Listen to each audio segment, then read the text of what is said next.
வணக்கம் நண்பர்களே. இன்று நாம் பார்க்கப் போகும் தலைப்பு கடினமாக உழைக்காதே, புத்திசாலித்தனமாக உழை. நீங்கள் கேட்டிருப்பீர்கள், கடினமான உழைப்பு வெற்றிக்கு முக்கிய பொருள். ஆனா வாரன் பஃபெட் சொல்வது ஹார்ட் ஒர்க் மட்டும் போதாது, சரியான திசையில் ஸ்மார்ட் ஒர்க் தான் வெற்றிக்கு வழி.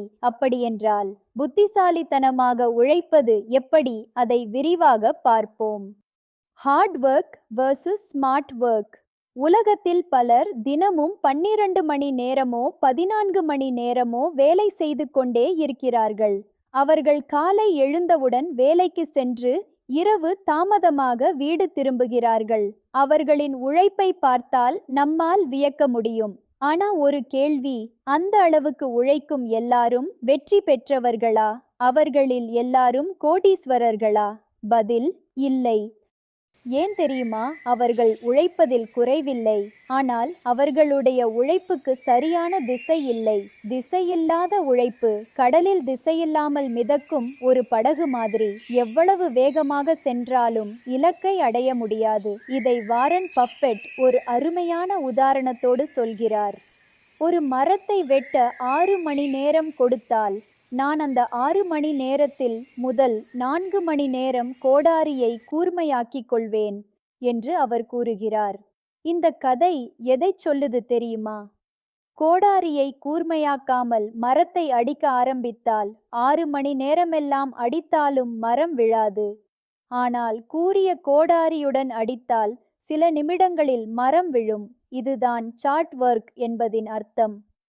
கடின உழைப்பு என்றால் அதிக நேரம் வேலை செய்வது, உடலையும் மனதையும் சோர்வடையச் செய்வது. புத்திசாலித்தனமான உழைப்பு என்றால் குறைந்த நேரத்தில் அதிக பலன் கொடுப்பது. அதுவே உங்களை சாதாரண மனிதனிடமிருந்து வெற்றியாளராக மாற்றும். Warren Buffett life example. Warren Buffett சிறுவயதிலேயே வணிக புத்திசாலித்தனத்தை காட்டினார். அவர் செய்த முதல் வேலை பத்திரிகை விற்பனை. பல சிறுவர்கள் பத்திரிகை விற்பார்கள், ஆனால் பஃபெட் விற்கும் முறை வித்தியாசமாக இருந்தது. சாதாரணமாக ஒருவர் வீட்டுக்கு வீடு சென்று ஒருவருக்கு ஒரு பத்திரிகை விற்கிறார்கள். ஆனா பஃபெட் யோசித்தார், நான் ஒருவருக்கு ஒரே பத்திரிகை விற்காமல் ஒரே நேரத்தில் 100 பேருக்கு எப்படி விற்கலாம்? அவர் யோசனையே ஸ்மார்ட் திங்கிங். அதாவது அதிக உழைப்பு இல்லாமல் அதிக பலனை எப்படி சேர்த்து கொள்வது என்பதை சிறு வயதிலேயே கற்றுக்கொண்டார். பத்திரிகை விற்பனையிலிருந்து தொடங்கிய அந்த சிறுவன் பின்னர் முதலீட்டில் ஆர்வம் கொண்டார். அவர் பங்குச் சந்தையை பற்றி படித்தார், ஆராய்ந்தார், சிறிய முதலீடுகள் செய்ய ஆரம்பித்தார்.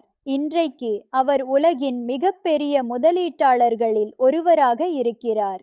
பஃபெட் சொல்வதிலேயே மிக முக்கியமான வரி ஒன்று இருக்கிறது.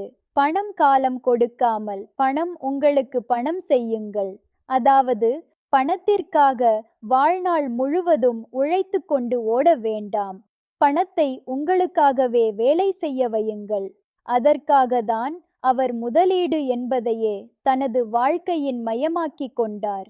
இதை நாமும் நம் வாழ்க்கையில் பயன்படுத்திக் கொள்ள முடியும்.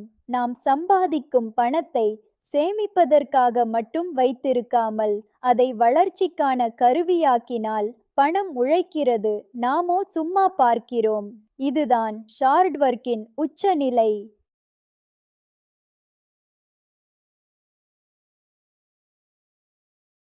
Smart work principles. நம்ம வாழ்க்கையில் வெற்றி பெற கடின உழைப்பு மட்டும் போதாது, அதை ஸ்மார்ட் ஒர்க்காக மாற்ற வேண்டும். அப்படி ஸ்மார்ட் ஒர்க் செய்வதற்கு சில முக்கியமான விதிகள் உள்ளன. 1. குறியீடு தெளிவாக இருக்க வேண்டும். நீங்கள் எங்கே போகணும் என்று தெரியாமல் ஓடினால் அந்த ஓட்டத்துக்கு அர்த்தமே இருக்காது. உதாரணம், நீங்கள் கடலுக்கு போக விரும்பினாலும் தவறான ரயிலில் ஏறினால் அந்த ரயில் உங்களை மலைக்கோ அல்லது காடுக்கோ கொண்டு போய்விடும். அதனால முதலில் உங்கள் இலக்கு என்ன என்பதை தீர்மானிக்க வேண்டும். வெற்றி பெறும் ஒவ்வொரு மனிதரும் தங்களது தெளிவான இலக்கை கையில் வைத்திருக்கிறார்கள். 2 பிஸியாக இருக்கிறார்கள். ஆனா கேள்வி என்ன தெரியுமா? பிஸியாக இருப்பது ப்ரொடக்டிவிட்டிக்கு சமமா? இல்லை. ஒரு நாளில் செய்ய வேண்டிய பல வேலைகள் இருக்கும். அவற்றில் 20% தான் நமக்கு 80% பலனை தரும். அந்த முக்கியமான 20% வேலைகளை முன்னுரிமையாக செய்வதுதான் ஸ்மார்ட் ஒர்க். நேரத்தை வீணடிக்கும் சிறிய வேலைகளில் சிக்கிக் கொள்ளாதீர்கள்.